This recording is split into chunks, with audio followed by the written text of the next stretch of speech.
Hey guys, it is Jess with Watch Kitty Shrink, and this video might get a little bit deep. So let's talk why weight loss surgery worked for me, even though all the other diets I've always mentioned that I did not. And let's talk addiction. So first of all, I said that I've tried Weight Watchers, the cabbage soup diet, Adipex, any kind of weight loss drug you can think of, and none of them worked. Or like with the weight loss drugs, I would lose a little weight and then gain 2 or 3 times the amount that I lost. And a lot of people say, well, then why did weight loss surgery work for you? Because Aunt Betty Joe down the street had weight loss surgery and she only lost 38 pounds and she gained 22 of that back. So why did it work for you when nothing else did? So to get to the base of that, we're going to talk about addiction a little bit. That is something that I know very well. I live in a part of Eastern Kentucky that is actually pretty bad for opioid addiction. And on both sides of my family, addiction runs in the family. And I do believe that there is an addiction gene because I have a very addictive personality myself. But for the basis of this video, we are just going to talk about my dad. So I've briefly skated over this in a couple of my videos, but for 19 years, my dad was a drug addict.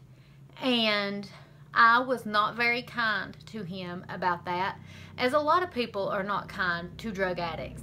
And the one thing I want to say is that while I'm not condoning drug use, obviously, it almost tore my family apart. Try your best to keep in mind that someone struggling with an addiction is still a really good person with just a really bad habit.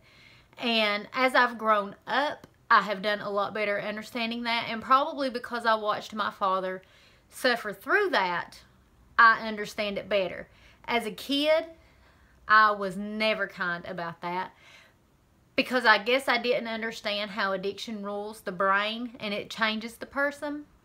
So the reason that I'm telling you that my father was a very bad drug addict is because I want to tell you a little bit about how things changed. So for years and years and years, my mom and my dad would fight about my dad's drug use, and he would lie and say he was clean, come home for a month or two, and then he would get busted. So it's not like he was clean for that time, it's just that he was not getting caught. Well, then he would get caught, and him and my mom would get into it again, and he would go to rehab, and then he would come home, and he would mess up again, and it was an endless cycle until it wasn't anymore. So in 2006, my dad came to us. My mom wasn't fighting with him. I wasn't fighting with him. Actually, at this point, my dad and I weren't even speaking, even though we lived together. And he told us, I am tired of living this way. I am tired of my own crap. And I love you all. And my dad loves us. But he could not change for us. But he was so tired of his own crap that he went into rehab all on his own and has been sober every day since. Now, I'm not saying that to jinx myself or to jinx him, of course, but that is the story. So the reason I'm telling that story, we'll bring it all back together here, is food addicts, first and foremost, are not treated like drug addicts. Now, there is a stigma with being overweight. People say you're lazy. Some people even say overweight people stink. All this, that, and the other. But as far as being an actual food addict, there's not really a stigma on that, because skinny people can be food addicts. It's basically just using food as a way to cope with whatever it is that you're running away from. And a lot of times, if you're a food addict, people will say, well, it could be worse. You could be on drugs. And that's what I was. I was a food addict. And I think maybe addressing that and understanding why I was so heavy helped me to understand what my father went through all of those years that he was an addict. So while weight loss surgery worked for me, when sometimes it doesn't work for other people, I mean, don't get me wrong, you will lose some weight when you have weight loss surgery, but Sometimes people don't consider themselves successful if they don't lose a certain amount of weight or if they regain most of their weight. For me, the reason weight loss surgery worked is it's just like when my dad came to me and said, I am sick of my own crap. And that's where I was. That is, I had gotten to the point where I was so miserable with myself that I became so determined to fix myself. And that's why it worked for me.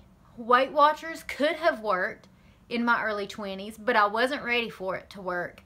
I wasn't dedicated, and I wasn't ready to change. At 28, when I decided to have weight loss surgery, I knew right then and there I was done. I was sick of my own crap, and I was ready to change. So the weight loss surgery was successful for me because I made it that way.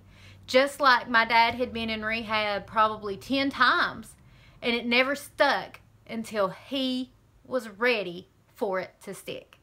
And there was nothing done at this particular rehab that was different from any others for him.